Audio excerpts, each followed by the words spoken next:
Hi, I'm Jade Easter. I have been doing my own personal audiobook recording of Worlds of Power, Simon's Quest, CastleVania 2, based on the Nintendo game by Konami, a Japanese company who originally opened the door for Castlevania to happen. There you go, if you want to see the back of the book there, pause the video so you can read the back. I like how they did put the V in a big capital V, because that was something I was thinking of. And that's something they always kind of did with the logo, if you can see there in the red lettering. Now the C and the V kind of have a special animation, or whatever you could say, drawn when they were drawn. It's not a book for adults. It was written for kids. It was written for kids. Like, it was written for my 8-year-old or 10-year-old self for sure. And I never read these books when I was a kid, so that was it was interesting to for James Rolfe to present these books to us, along with all the other video game stuff he's presented us with, and read one. I just finished reading it to myself. And I've got most of it on the channel here to listen to.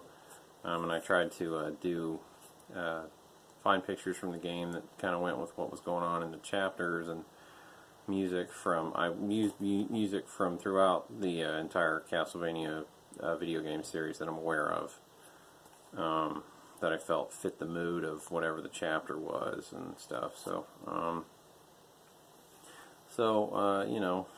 but I tried to keep the music and the visuals to a minimum, so you could mainly listen to the story being read. Yeah, I think it's something you could share with your kids. I tried to keep the recording kid friendly and everything, as much as the I made Dracula as more of a blah, blah, blah, instead of being like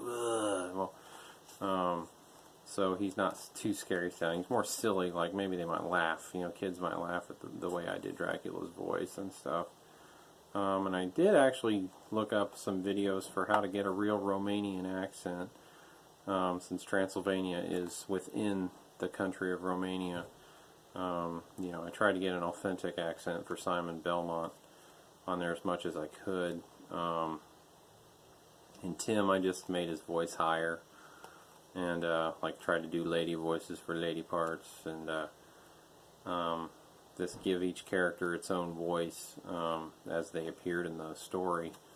So yeah, I tried to do a decent job with it, and I did actually have to go back and re-record some early chapters because I really hadn't figured out the voices yet, and I wanted there to be things to be more cohesive that way, and how I was figuring out how to just inlay pictures and put the music in there with the program I'm using for doing this.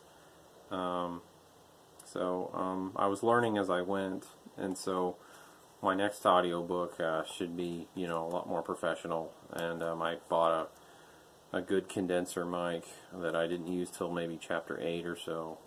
So I've kind of, how many chapters I'm going to re-record, I'm still looking at a couple chapters and thinking, I need to redo the voices so that the voices, the character voice is correct and things. So I'll make sure. I probably will go back, but I think I'll finish.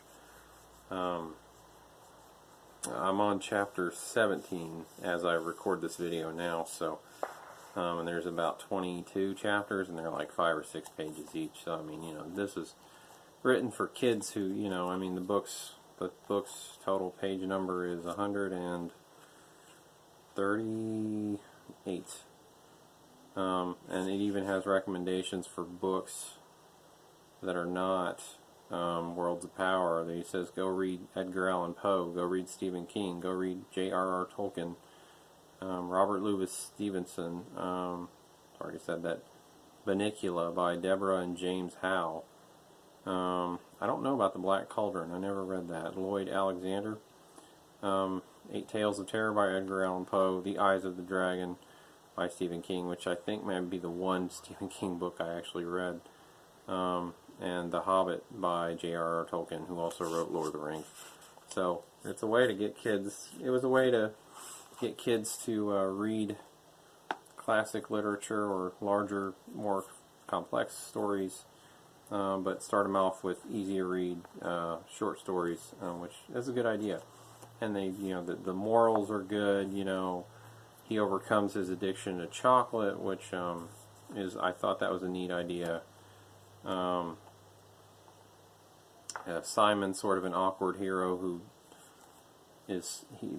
Timothy helps learn how to have more of a sense of humor and say jokes and things, since Simon's very, very straight, kind of a straight man, like in terms of humor, the way he talks and things. So that was cool, and so yeah, I think it's a good kids thing, and I think especially for the times it made sense, because that was what was around. And but if you want to either have me read to you and your kids, or get yourself a copy of this off of eBay or maybe another one of those selling sites, I'm reading it for the sake of so everyone, if you can't get a copy of the book, you can just listen to my recording, my audio book recording, and I've tried to make it entertaining, and try to make it better with each chapter. So some of that I'm going to have to go back and re-record, and so everything's at the same level. But it's a learning experience for me. I'm playing around with my computer and my recording program, and trying to give people something to enjoy. And it's a chapter by chapter basis. I didn't read the whole book through, like James did with Mega Man 2. So you can take it in small doses that way, or you can always press the pause video with James too. But yeah, definitely a shout out to James Rolfe, the Angry Video Game Nerd, because it's the whole reason I got this idea to even do this. And I think what the Cinemasker should do with it is like some kind of radio show type thing with it. Like have Mike Matei do the voice of Dracula, since he has Romanian background. Have James do whatever voices he wants to do. Maybe have James's wife sit in and do the voice of Linda Entwistle, or maybe I don't know if Mike's girlfriend, or whoever, whatever folks you can get to read the different parts. I think that would be really neat, and they have more. I want to say you guys have more time. Actually, I know you guys have a full schedule and you have a ton of things to do, and maybe this sounds like one more great idea that you will just hope you find time for. But yeah, I'm just doing my own thing by myself here. That's like they say, that's the game that built Cinemasker's channel, and I hope that they could do it, and do it better than I did, of course, or do like some kind of slides, or even maybe like a silent film that has like you can't actually hear what's said, where the script shows up or something. I'm trying to come up with ideas that you guys could do, that you would do it, and I know you guys would do it well. I know that James, if he decided this is going to be the project they want to work on, I know he would make it great. Yeah, they did a great job with the Angry Video Game Nerd movie. And again, this is the game that built the channel, so this one I think deserves some special treatment. More so. Like I said, like an old radio show or a silent film, black and white or something. I just hope you guys can do something awesome with it, if you can find the time. Just pitching some ideas out there for you. Anyway, thanks to everybody who listened. And I hope this is there's a couple more books out there I would want to read myself. The Ninja Gaiden book and the Blaster Master, which I bought copies of, so I'm considering reading those in the future. Or of course, like I said, James and Company, if you guys have some, like you want to do some movie ideas, you know, with the videos, since you guys can do a lot more tricks than I can, and that's fine with me. I know I love watching your guys' videos. Go for it. Yeah, so, or somebody else out there can do that. I'm just basically planning on doing audiobooks with little pictures and little little bits of music from these old games, so people can at least enjoy them as audiobooks, and that way. And so everybody who can't find a copy on eBay or doesn't want to pay an extraordinary amount of money, since these things are, they might be going for a lot of money now, can have a nice free, decently done, hopefully decently done audiobook recording of the books. So anyway, enjoy, and thanks, and you know, constructive comments, please. Don't just destroy me, okay? To point the way so I can make it better. Thanks, and if I can't, then tell James what to do. All right, thanks.